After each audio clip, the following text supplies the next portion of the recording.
Assalamualaikum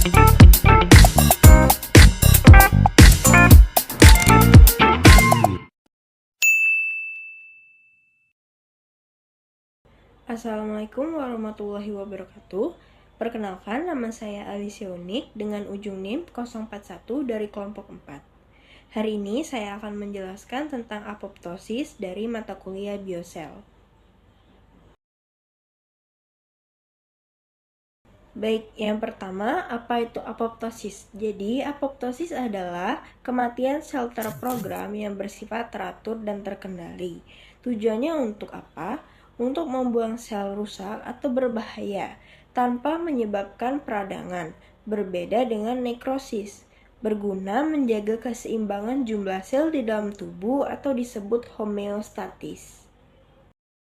Jadi, bayangkan apoptosis sebagai tombol detonasi diri yang ditekan demi kebaikan seluruh tubuh. Apoptosis bukan berarti sesuatu yang buruk, justru ini adalah proses vital untuk menjaga keseimbangan kesehatan. Fungsi utamanya, contohnya adalah perkembangan janin. Contoh paling klasik adalah pembentukan jari tangan. Saat masih di rahim, tangan kita terbentuk seperti dayung dengan selaput. Apoptosis memakan sel-sel di antara jari sehingga jari kita terpisah. Hal itu dinamakan fagositosis. Sel-sel pemakan seperti makrofag datang dan memberikan sisa-sisa tersebut tanpa menimbulkan respon peradangan.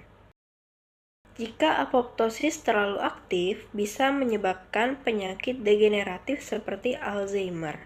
Sebaliknya, jika apoptosis gagal bekerja saat dibutuhkan, sel-sel rusak bisa terus membelah dan menyebabkan kanker. Selanjutnya adalah jalur aktivitas. Proses ini terjadi melalui dua rute utama yang berakhir pada aktivasi enzim caspase. Yang pertama adalah jalur intrinsik atau mitokondria, dipicu dari dalam sel atau kerusakan DNA ataupun stres. Diatur oleh protein keluarga BCL2, protein Bax atau BAC membuat lubang di mitokondria untuk melepas sitokrom C. Yang kedua adalah jalur ekstrinsik atau reseptor kematian, yang dipicu sinyal dari luar sel ataupun sistem imun. Ligan berikatan dengan reseptor di permukaan sel untuk mengaktifkan caspase. Hubungan kanker dan apoptosis. Kanker muncul bukan hanya karena sel membelah terlalu cepat, tetapi karena sel gagal mati. Penghindaran kematian, sel kanker memanipulasi protein, meningkatkan anti-apoptotik sehingga BCL2 dan menurunkan pro-apoptotik seperti Bax agar bisa bertahan hidup meskipun sel telah rusak. Lalu resistensi. Seiring perkembangannya, sel kanker menjadi semakin kebal terhadap sinyal kematian yang menyebabkan kegagalan kemoterapi konvensional. Secara sederhana, kanker terjadi ketika proses apoptosis gagal bekerja. Dalam kondisi normal, apoptosis berfungsi sebagai polisi kualitas yang memerintahkan sel rusak untuk mati. Pada sel kanker, tombol bunuh diri ini rusak dan sengaja dimatikan, sehingga sel yang seharusnya mati justru terus hidup dan membelah diri. Selanjutnya adalah strategi terapi baru. Fokus pengobatan masa depan adalah mengaktifkan kembali jalur apoptosis yang macet, menggunakan senyawa yang lebih aman.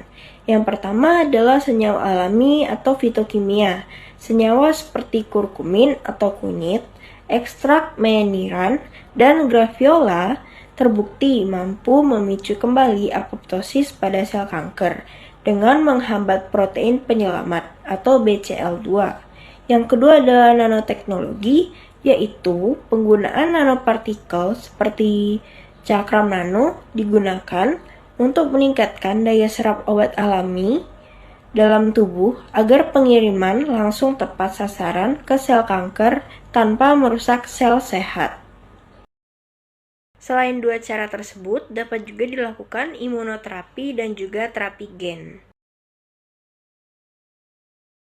Kesimpulannya, Keberhasilan terapi kanker di masa depan sangat bergantung pada kemampuan kita untuk memulihkan keseimbangan antara pertumbuhan sel dan kematian sel atau apoptosis, terutama melalui inovasi senyawa alami dan teknologi pengantaran obat yang presisi.